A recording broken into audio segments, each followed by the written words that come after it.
Selamat pagi dan salam sejahtera untuk kita semua. Baik, kami dari kelompok 7. Pada kesempatan kali ini kami akan mempresentasikan hasil kerja kelompok kami mengenai teori belajar konstruktivistik.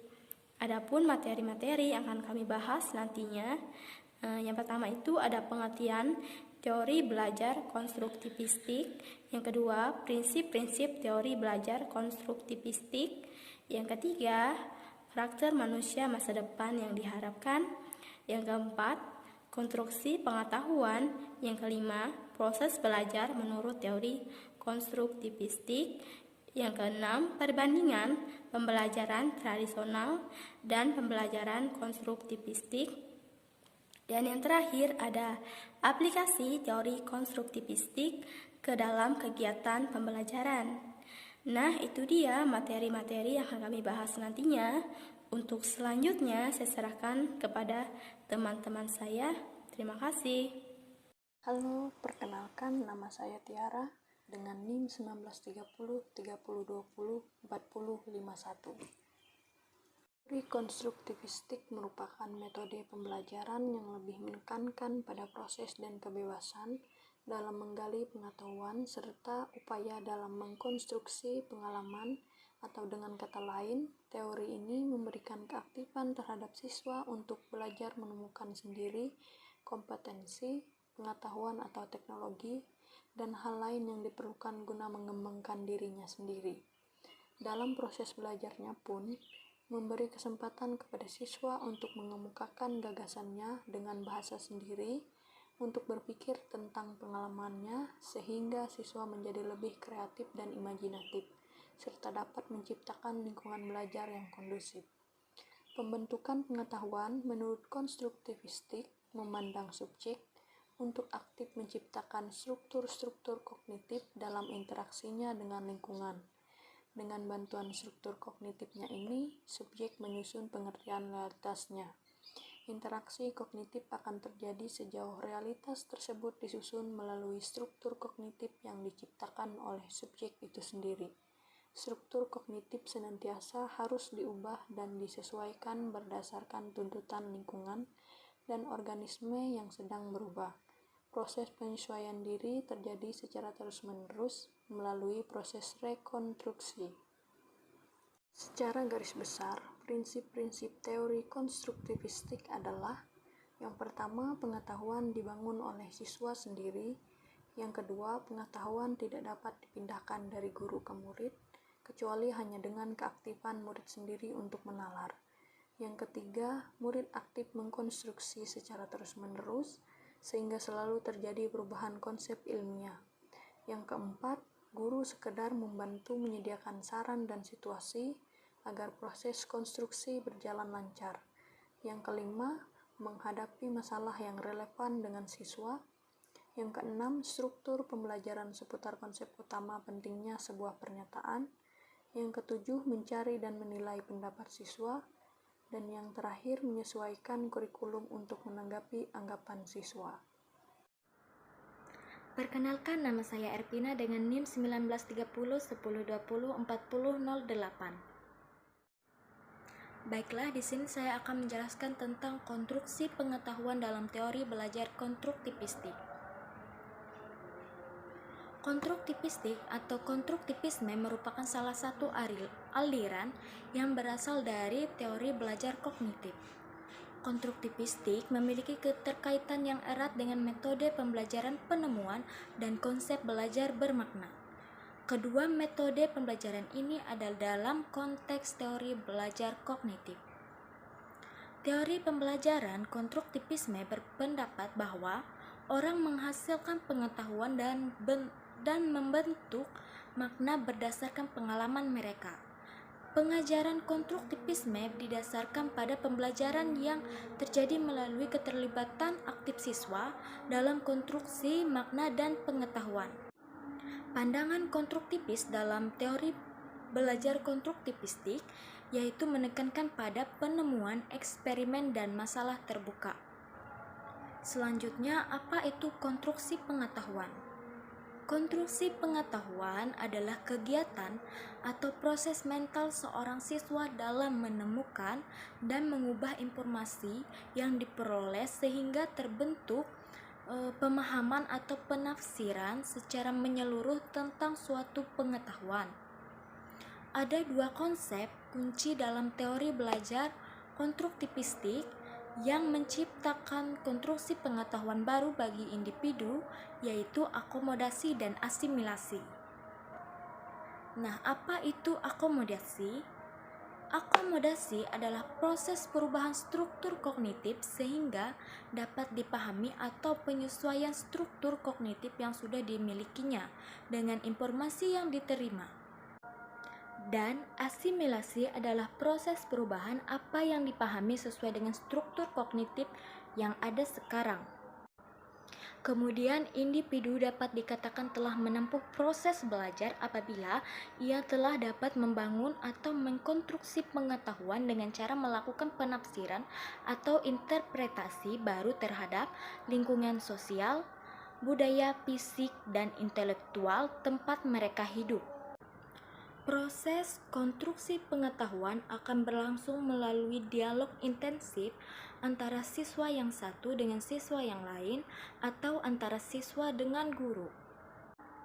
Kemudian peran guru dalam pembelajaran yang bersifat konstruktivistik adalah mendorong dan mengarahkan agar siswa dapat memiliki makna baru terhadap pengalaman atau informasi yang sedang dipelajari. Dalam hal ini, teknik yang diperlukan yaitu teknik belajar aktif agar membantu siswa membangun pengetahuan yang sedang dipelajari. Konstruksi pengetahuan tercermin dari perilaku dan tindakan serta perubahan pemahaman terhadap suatu konsep. Perkenalkan, nama saya Naru dengan NIM 1930 20 20 40 27. Pada kesempatan kali ini saya akan menyampaikan materi mengenai karakter manusia masa depan yang diharapkan. Karakteristik manusia masa depan yang diharapkan dalam rangka membangun sumber daya manusia adalah manusia-manusia yang memiliki kepekaan, kemandirian, tanggung jawab terhadap risiko dalam pengambilan keputusan, mengembangkan segenap aspek potensi melalui proses belajar yang terus-menerus untuk menemukan diri sendiri, yaitu proses to learn to be, mampu melakukan kolaborasi dalam memecahkan masalah yang luas dan kompleks bagi kelestarian dan kejayaan bangsanya. Kepekaan artinya ketajaman baik dalam arti kemampuan berpikirnya maupun kemudahan tersentuh hati nuraninya dalam melihat dan merasakan sesuatu, mulai dari kepentingan orang lain sampai kelestarian lingkungan sebagai ciptaan Tuhan. Kemandirian artinya kemampuan menilai proses dan hasil berpikir sendiri, di samping proses dan hasil berpikir orang lain, serta keberanian bertindak sesuai dengan kesediaan untuk menerima segala konsekuensi keputusan tindakan sendiri. Kolaborasi artinya di samping mampu berbuat yang baik bagi dirinya sendiri, individu tersebut juga mampu bekerja sama dengan individu lainnya dalam meningkatkan mutu kehidupan bersama. Sekian pembahasan mengenai karakteristik manusia masa depan yang diharapkan. Assalamualaikum warahmatullahi wabarakatuh. Perkenalkan, nama saya Aditya Prajanur dengan NIM 1930 30 20 40 48. Di sini saya akan membawakan materi proses belajar menurut teori konstruktivistik.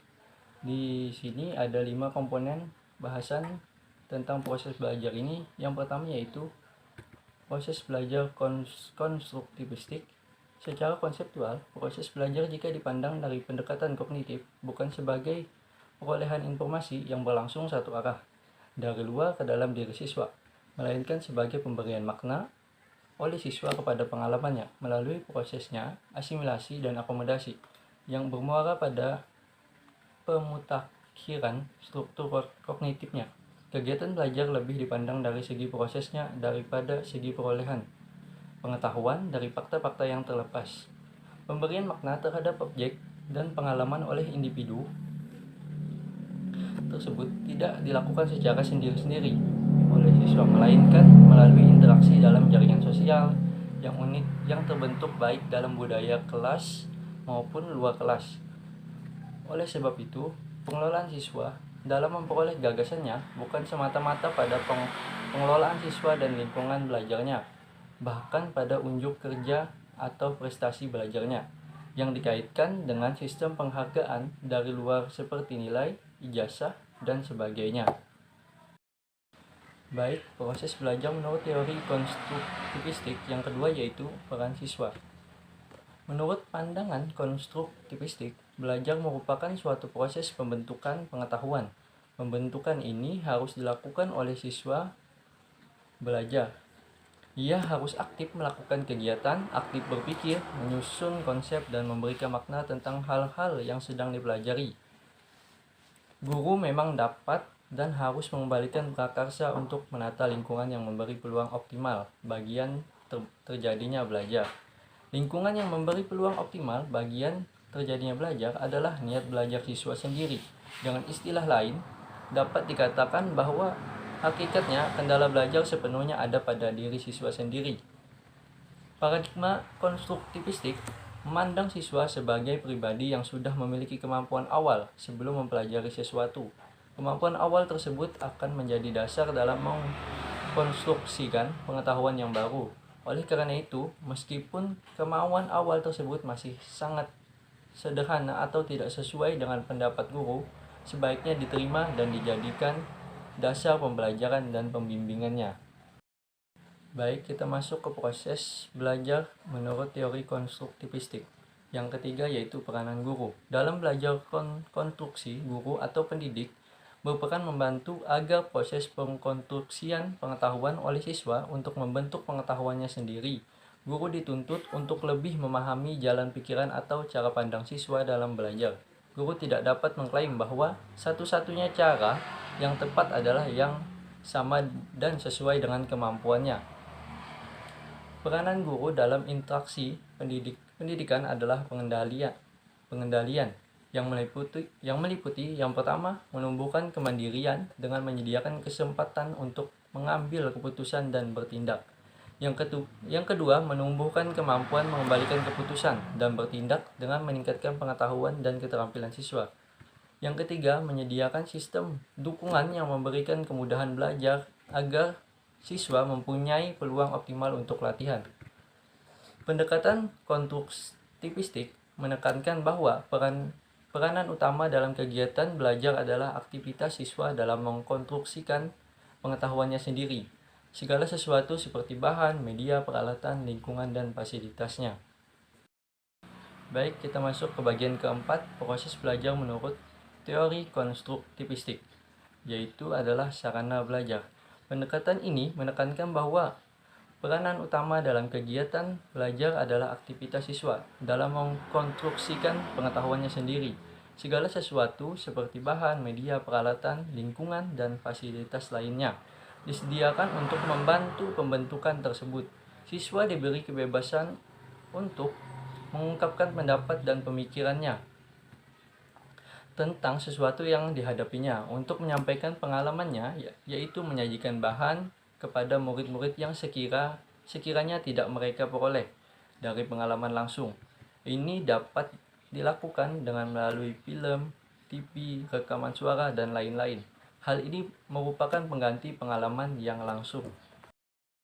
Baik, kita masuk ke pembahasan yang terakhir atau materi yang terakhir dari proses belajar menurut teori konstruktivistik, yaitu evaluasi. Pandangan konstruktivistik mengemukakan bahwa lingkungan belajar sangat mendukung munculnya berbagai pandangan dan interpretasi terhadap realitas, konstruksi pengetahuan, serta aktivitas-aktivitas lain yang didasarkan pada pengalamannya. Perkenalkan, nama saya Indiat Permilet dengan NIM 1930 30 20 4038. Di sini saya membahas tentang perbedaan pembelajaran tradisional dan perbedaan pembelajaran konstruktivitis.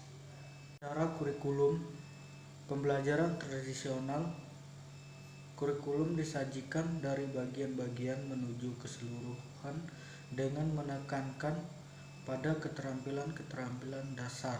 Sedangkan pada pembelajaran konstruktivitis, kurikulum disajikan mulai dari keseluruhan menuju ke bagian-bagian dan lebih meningkatkan pada konsep-konsep yang jelas. Kedua, pembelajaran sangat taat pada kurikulum yang telah ditetapkan. Sedangkan pembelajaran konstruktivitis, pembelajaran lebih menghargai pada munculnya pertanyaan dan ide-ide siswa. Perbedaan yang ketiga, dalam pembelajaran tradisional, kegiatan kurikulum lebih banyak mengandalkan buku teks dan buku kerja. Sedangkan pada pembelajaran konstruktivitis, kegiatan lebih banyak mengandalkan pada sumber-sumber data primer dan manipulasi bahan. Selanjutnya, perbedaan teori tradisional, siswa-siswa dipandang kertas kosong yang dapat digoresi informasi oleh guru, dan guru-guru pada umumnya menggunakan cara didaktif dalam menyampaikan informasi kepada siswa. Sedangkan pada pembelajaran konstruktivitis, siswa dipandang sebagai pemikiran-pemikiran yang dapat memunculkan teori tentang dirinya. Dalam pembelajaran tradisional, penelitian hasil belajar atau pengetahuan siswa dipandang sebagai bagian dari pembelajaran dan biasanya dilakukan pada akhir pembelajaran dengan cara testing. Sedangkan pada teori konstruktivitis, pengukuran proses dan hasil belajar siswa terjalin dalam kesatuan pembelajaran dengan cara guru mengamati hal-hal yang sedang dilakukan siswa serta memulai tugas-tugas pekerjaan. Yang terakhir, perbedaan pembelajaran tradisional dan perbedaan pembelajaran konstruktivitis adalah pada pembelajaran tradisional, siswa-siswa biasanya bekerja sendiri-sendiri tanpa ada grup proses dalam pembelajaran. Tetapi berbeda dengan pembelajaran konstruktivitis, siswa-siswa banyak bekerja dan dalam grup proses. Perkenalkan, nama saya Melin dengan NIM 1930 20 20 40 26. Dan yang selanjutnya, yang terakhir, ada aplikasi teori konstruktivistik dalam kegiatan pembelajaran, yaitu ada 4. Yang pertama, membebaskan siswa dari belenggu kurikulum, yang artinya di mana siswa bebas dalam proses pembelajaran. Bebas dalam artian siswa ini bebas dalam mengembangkan ide-ide atau gagasan-gagasannya, pengetahuan kognitif dan inovasinya. Yang kedua, mendapatkan siswa sebagai kekuatan timbulnya interest, yang artinya di mana siswa dapat menghubungkan antara ide-ide dan gagasan-gagasannya, kemudian menghubungkan kembali ide-ide dan gagasan itu sendiri.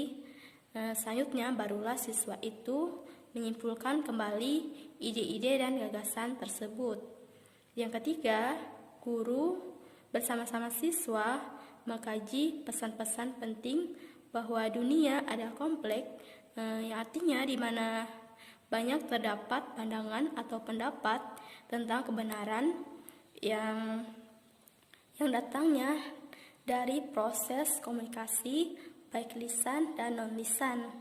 Yang terakhir, guru mengakui bahwa proses belajar serta penilaiannya merupakan suatu usaha yang kompleks, sukar dipahami, tidak teratur, dan tidak mudah untuk dikelola.